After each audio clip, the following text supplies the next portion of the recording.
தமிழக பாரதிய ஜனதாவின் புதிதாக வந்துள்ள மாநில தலைவர் திரு நயினார் நாயனார் அவர்களுக்கு வாழ்த்துக்கள்.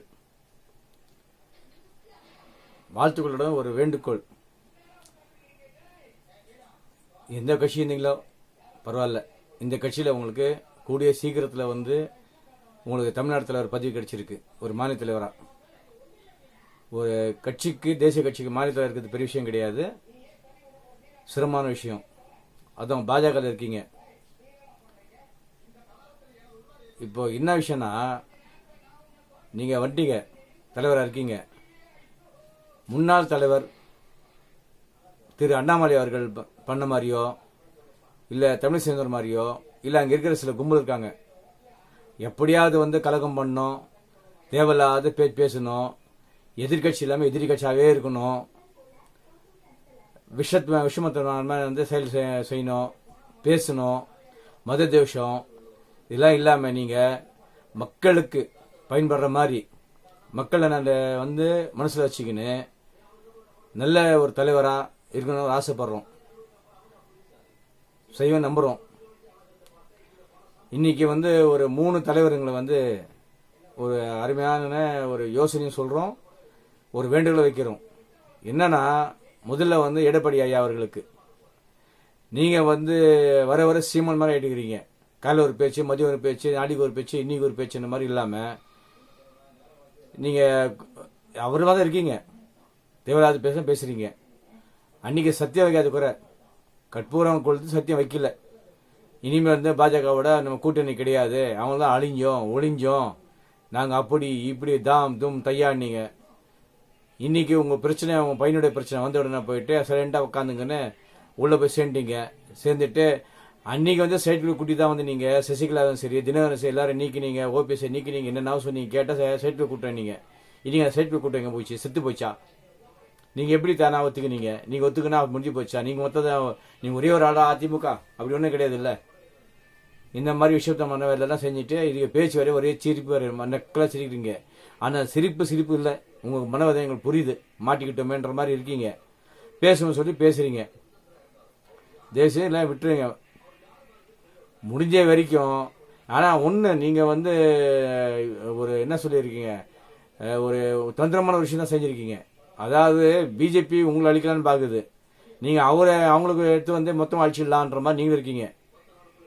ஏசு சொன்னாருங்க, ஒரு கண்ணத்தை இருந்தால் இன்னொருத்தர கண்ணத்தை காட்டுன்ற மாதிரி. நீங்கள் அப்படி கிடையாது, நீங்கள் ஏசு இல்லை, அந்த வழி வந்தவங்களும் கிடையாது. நீங்கள் என்ன பண்ணீங்க, எனக்கு ஒரு கண்ணு போச்சா, உனக்கு 2 கண்ணு போனோம், நான் தான் கெட்டு போட்டேன், ஒழிஞ்சு போட்டேன், சரி வாடியாமா ஒன்றையும் சேர்த்து ஒரே சார் வச்சுலாமான்ற மாதிரி ஒரு முடிவு கட்டி தான் நீங்கள் பார்த்துருக்கீங்க வேலை. அது வரைக்கும் நமக்கு சந்தோஷம்தான். இல்லை, யாருக்கும் கவலம் கிடையாது, பயமும் கிடையாது.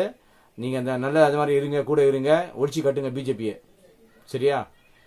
தம்பி விஜய், தயவு செஞ்சு நடிக்க போயிடுங்க. உங்களை நடிக்க இனிமேல் முடியாதனால தெரியுது, உங்களுக்கு கை காலம் நடந்தது போல இருக்கு. உங்களுக்கு வயசாயிடுச்சு, பழைய மாதிரி டைலாக் டெலிவரி பண்ண முடியாது. ஒரு மேடையில் எழுதி கொடுத்ததே நீங்கள் மாற்றி மாற்றி பேசுறீங்க. அன்னைக்கு ஒரு விதமாக பேசுறீங்க, இன்னைக்கு ஒரு விதமாக பேசுறீங்க. ஃபெஸ்ட் என்ன சொன்னீங்க, அவர்களை இவர்கள் என்ன எல்லாமே எல்லாம் ஒன்று தான். நீங்கள் இன்னைக்கு ஒரு மேடையில் புதுசாக சேர்ந்தவங்களுக்கும் சரி, அவர்களை இவர்களேன்றீங்க. எங்கே போய் சேர்த்தீங்க? இதெல்லாம் எங்கே போய் சேர்த்தீங்க? எத்தனாளா புதுசாக நான் இப்படி பண்ணுவேன் அப்படி பண்ணுவேன் நீங்கள் சொன்னா பரவாயில்ல, சொல்றது கிடையாது. அறிக்கையாம் பேப்பர் அரசியல் பண்ணுறீங்க. தயவு செஞ்சு பேப்பர் அரசியல் பண்ணாதீங்க, அரசியலே பண்ணாதீங்க. தயவு செஞ்சு நீங்கள் சம்பாதிச்சிங்க, தயவு செஞ்சு சாப்பிட்டுன்னு உங்கள் உடம்பை பார்த்துக்கினேன், உங்கள் பையனுடைய வருங்காலத்தை பார்த்துக்கினேன், அமைதியாக இருங்க, சாந்தமாக.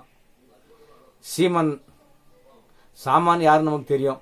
இவருக்கு எப்படி பிஜேபி கைக்கூலி தான், இவருக்கு அஜெண்டா ஓட்டை பிரிக்கணுன்றது. சீமான் ஐயா, நாங்கள் என்ன சொல்கிறோன்னா, நீங்கள் ஒரு நல்ல டைரக்டர் கிடையாது, நீங்கள் நல்ல நடிகர் கிடையாது, நல்ல அரசியல்வாதியும் கிடையாது. தயவு செஞ்சு உங்களை நம்பி இருக்கிற பசங்களை ஒரு நல்ல தலைவனா இருந்து அந்த கட்சியை, இப்போ சாட்டை திரும்ப இருக்கார் இல்லையா, அவர் கூடி சீர் கைப்பற்றுவார் உங்கள் கட்சியை. பார்த்துனே இருங்க. நீங்கள் அவர் தான் உங்களுக்கு கட்டம் கட்டுறது. நீங்களாக கொடுத்துட்டு ஒதுங்கி போயிட்டு உங்கள் குடும்பத்தை பாருங்கள். தயவுசெய்து நீங்களும் ஒவ்வொரு சம்பாதிச்சிட்டீங்க, எப்படி சம்பாதிச்சிட்டீங்க, தேவையில்லாதெல்லாம் பார்க்காதீங்க. இன்னைக்கு தமிழக முதல்வர் சொல்லியிருக்கார், சேலஞ்ச் கேட்டிருக்கிறார், தமிழ்நாடு என்னைக்குமே டெல்லிக்கு அவுட் ஆஃப் ஆமாம், அவுட் ஆஃப் கண்ட்ரோல் தான். தமிழில் வந்து எவனுக்கும் பயப்பட மாட்டான், வணங்க மாட்டான். சரியா? வணங்குதல்ன்றது வேற. இது என்ன சொல்றது, இந்த தவழ்ந்து போகிறது, கையேந்துறது, இதெல்லாம் வந்து தமிழன் பண்ண மாட்டான், பயப்பட மாட்டான். உண்மையான விஷயம்தான்.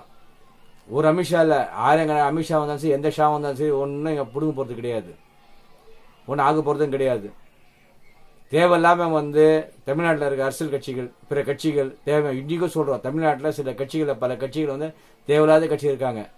அது என்ன தேவையில்லாத கட்சினா, மதவாத அரசியலுக்கு ஊதுகுழலாக செயல்படுறது, காசுக்காக, பணத்துக்காக, பதவிக்காக இருக்கிற நல்லாட்சியும் சரி, நல்ல கட்சிகளை வந்து கேவலப்படுத்துறது, அசிங்கப்படுத்துறது, தேவையில்ல பேசுதான் பேசுறது, இதெல்லாம் பண்ணாதீங்க.